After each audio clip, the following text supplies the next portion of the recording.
Hey everybody, welcome back to Tim Travels. It's Terry, your host, coming to you from the Sunshine State, or I don't know what else this place is.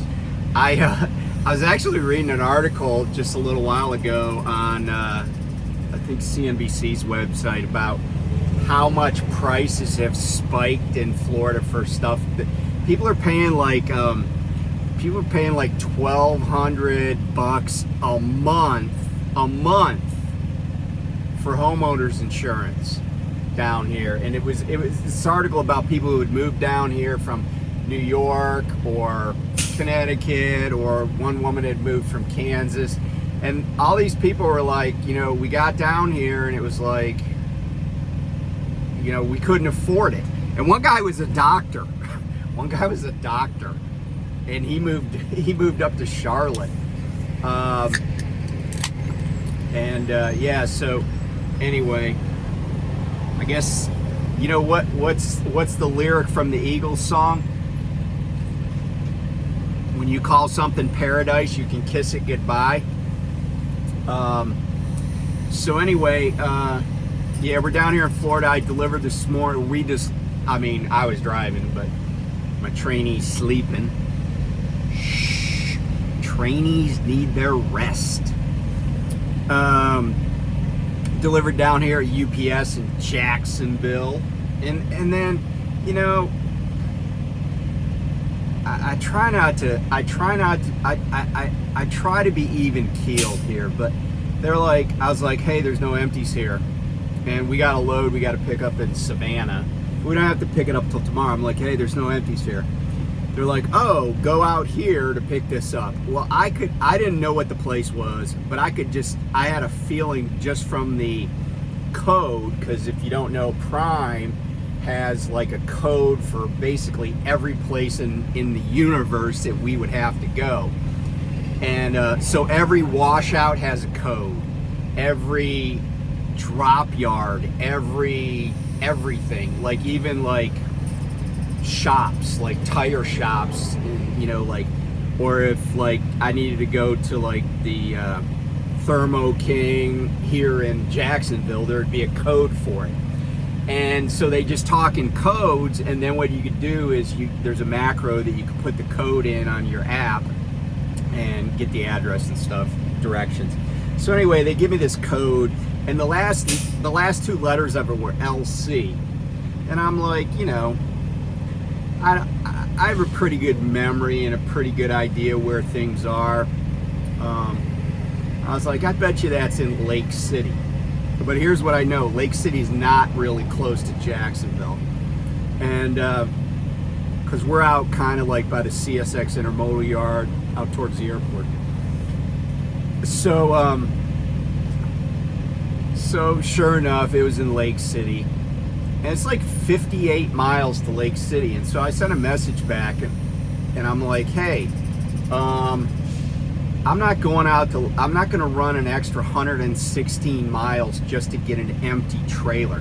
I mean, Jacksonville is the largest metro in Florida, and it's like, like America's, I think they call it like America's transportation hub or shipping hub or something, words to that effect. But needless to say, there's a lot of trucks here, and and I know that probably Prime doesn't have a ton of stuff coming in here, but still, there's got to be an empty trailer closer than a 116 mile round trip. If I was going, let's say I had to pick up in Alabama, well then fine, I could go out west of Jacksonville and get the trailer on the way. But to go out 58 plus miles, come back, and because my destination's the other direction, I was like, I'll just wait, because the lady at UPS said if you call back around 12:30, which is only in 20 minutes, she said the trailer you brought might be empty, because we brought Hello Fresh down here from Newark. We got here 2 hours after our original deadline, although I'd sent a message and changed the delivery time, because we spent over 12 hours at the shipper. they already put a bunch of detention on me, so I'm cool with that. But I was like, yeah, this ain't getting there at 7 o'clock this morning. But it sounds like they don't really start working these trucks until around, like they started an hour ago. So anyway, it's the top of the month. I'm not going to do any history today, but there are a few things I wanted to talk about. Some crazy stuff going on. I don't know if you heard about this ready mix truck that crossed the center line, hit a school bus in Texas, Hayes, Texas, and killed like 5 people. I want to say 5 kids, but I don't know. Maybe the bus driver is one of the 5 killed, but certainly some children. And this clown that was driving it, he admitted that he had smoked marijuana and snorted cocaine for breakfast that morning to the police. And they've charged him with 5 counts of murder or vehicular homicide. But here's the crazy thing. Apparently this guy had, and this is my overarching theme on this channel. I think if it isn't, it should be, that corporations are essentially evil. Like, you can count on companies to always do the wrong thing if there's a profit motive in it. So like, if there's money to be made, you could pretty much count on companies doing the wrong thing. And apparently this guy had a horrible driving record, like 7 moving violations in the last like 5 years or something. And clearly he was, using drugs on the regular, and he was driving this concrete truck, and now 5 people are dead. So I hope that the company he worked for is sued into oblivion. In fact, I hope that the state of Texas, although I doubt they'll do it because they're all about companies. The government officials are always all about, job creators. Well, they created a job for this dirtbag, and now 5 kids are dead. It's unconscionable. And yeah, so I've said enough about that, but I do hope, well, no, I haven't. I do hope that company goes out of business. I hope that everybody at that company, loses their job, and I hope the owners go to jail too. I hope they're in the same cell with the driver that they hired that was a piece of crap. And why do I say everybody at the company loses their jobs? Because you know what? People know about what's going on. It's like the idea that only some cops are bad, or and other cops are good. Well, I'm like, other cops know about shit, and they don't do anything about it. So that doesn't make them good. And it's the same thing with the company. You got a company where you got all these dirtbags driving for it. People at the company know that. Why do they, they got to own some of this. So if the shoe fits, wear it. Okay, in other trucking news, truck driver was shot on Interstate 65 in Jasper County, Indiana. I guess maybe last night. They airlifted him to Indianapolis. They didn't really say how serious his injuries are, and they said they don't know what the motive is. And I'm like, I'm sure the motive is somebody got pissed at him on the highway, because that's just what we do in America. So anyway, and by the way, if you're like, what about other countries? Yeah, what about them? I mean, are truckers getting shot in other countries? I mean, I don't know, but I think road rage, especially with guns, is pretty prevalent. It is way more prevalent in the United States than any other country. Except, I don't know, maybe like Somalia or something. Yeah, so that's that. Had a good week last week. Still seeing rates that are not great. I did get offered, although I will say this, I rejected a load last week. It was a load that, first of all, we waited like, I don't know, 10, 12 hours to get a pre-plan, which it's not really a pre-plan at that point. And it was paying like $1.44 a mile. And I was like, no.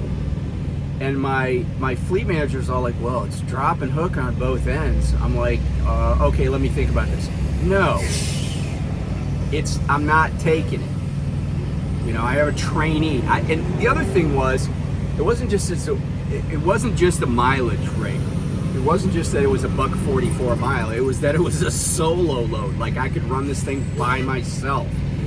But I got somebody on the truck that I'm paying, you know what, 130. Well, with taxes, you know, 200 a day. You know, and payroll fee and all that other stuff. So I'm like, no. I said, I'll just go home, because I was in Elkton, Maryland. I'm like, it's Easter weekend. I'll just go to my house. So that's what I did. And we weren't there too long when we had to leave for this load we just brought to Florida. But this load coming to Florida, just right out of the gate, paid like well over 2 miles. It was also more miles, and it also like delivered earlier. So that was like my strategy. So anyway, hey, I wanted to alert everybody. I know there's been a lot of talk about the driver-facing cameras coming to Prime, and I don't think they've talked about this, but you know, I kind of have my, I don't know what you want to call them, inside sources. I got people, and I shouldn't say inside sources. It's not like this is like some big secret. Like, I just go ask questions, and you know, I ask a lot of questions, and I don't always get answers, but sometimes I get good information. So anyway, I was talking to Sanjay Patel, and if you don't know Sanjay, he works in the technology and compliance department at Prime, and he's got a guy that works with him. What's that guy? Oh, Jared Bernstein. And so anyway, and I'd never met Jared before, but whatever. He's a nice guy, new guy. But anyway, so I'm talking to Sanjay, and I was like, so what's going on, you know, with the cameras? And he you know, he was like, yeah, it's gonna happen, and because he's, you know, he's involved on the technology side. So I said, well, is there anything else going on? And he said, yeah. He goes, we've been in talks with this company that they're called Bunkmate, and they're based in Alton, Illinois. And apparently they've come up with a device that can sense when somebody is in the bunk. And they're sensors that just go under the mattress. And I said, well, why is that important? Who gives a crap, right? And they said, well, what happens is, especially when like you got a situation like TNT, like I'm doing, you have people say they're in the sleeper berth, but they're riding in the front seat. I'm pointing over to the passenger seat. They're riding in the front seat. Maybe I should have done it this way.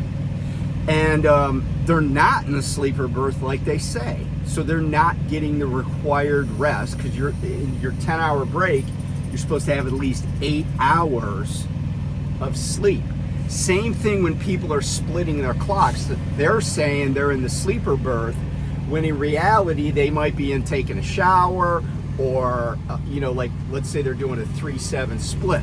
They're like, oh, I got 3 hours to kill. Like me, I mean, truthfully, I bet my clock. Let me look. What the heck? Where's the help menu on here? I don't need help. Yeah. So I'm actually logged in the sleeper berth, but here I am in the front seat doing a video. So anyway, so their goal is to make sure that people aren't doing what I'm doing right now. And so I was like, is that big a problem? He's like, well, you know, it's like personal conveyance, right? People are using it illegally. Like I went inside, I'm at a Circle K right near the UPS, right? I went inside, took a crap. I went inside later, bought some oatmeal cookies, you know. I'll probably go inside in a little bit and get a soda. Well, you can't say you're in the sleeper berth because that's a place. It's not just a duty status, it's a place. You can't say you're in the sleeper berth if you're not. And so the bunkmate, or I don't know if he knows, but that's the name of the company. So their sensors, I'll just call them the bunkmate sensors, are gonna be able to verify that people are in the bunk. So what's gonna happen is if somebody logs into Qualcomm and says they're in the sleeper berth, then they will have 5 minutes to lay down in the bunk and have the sensor sense that there's body weight on the mattress. And if that doesn't happen within 5 minutes, or if they get up and are gone for 5 minutes, it's going to transfer you from sleeper berth to off duty. It's going to transfer you the off duty status. Just like if you're on the drive line and you don't log off of the drive line, like when the truck stops, after 5 minutes it puts you on duty. So sleeper berth is considered an off duty status, but it's a special off duty status. And if you're not actually on the bunk, you're not actually. Now, truthfully, I mean, I said, well, you know, this could be overcome, right? Like I have two 30-pound dumbbells that I use on the truck. I could just stick them on, because I guess there's going to be a sensor, like 2 sensors, you know, like half and half on the mattress, under the mattress. And he's like, yeah, that's true, but he goes, we don't think most people are going to do that or whatever. I mean, you know, it's like any piece of technology, right? If there's a piece of technology, there's some technology that'll overcome it. I said, well, what's this going to look like? I mean, and so he gave me a sample. This is not a live, but it's just it's not, this one doesn't work electronically like this one could. I couldn't plug it in or how, and I think they're going to run the wires through the engine or whatever. But he gave me a sample of it, of what one of the sensors looks like. I don't know if you can see this, but it's got a cable that'll go to the engine, and then it's got like wires in here. It kind of reminds me of if you've ever taken a polygraph, it kind of reminds me of that thing you sit on when you take a polygraph. So anyway, that's coming down the pike too. I don't know when the bunkmate sensors will get put in. I don't know if they're going to source them quick enough to do them at the same time as the driver facing cameras. But yeah, so Big Brother is not going to be watching you in your bunk, but they're going to be able to sense that you're in your bunk, or at least the Qualcomm will have an input that will do that. So anyway, I don't know where it's all going to end, but so yeah, I just like to know, you know, if you got an opinion about the bunkmate sensors. You know, like I said, people might overcome them, but they're going to be there. So oh, and one other thing, I said, well, what if somebody's like only weighs like 100 pounds? He said it'll pick up, you know, even a very, very lightweight adult. And he says, and it'll, you know, the sky's the limit on that. So anyway, just wanted to share that with you. You know, and there's probably a bunkmate sensor coming to a truck near you. So anyway, be safe. We'll be talking about lots of other stuff. By the way, you know, I just talked the other day about severe weather, and sure enough, Springfield is in a severe weather outlook Actually, there's a huge swath of the United States, but Springfield's in like the most,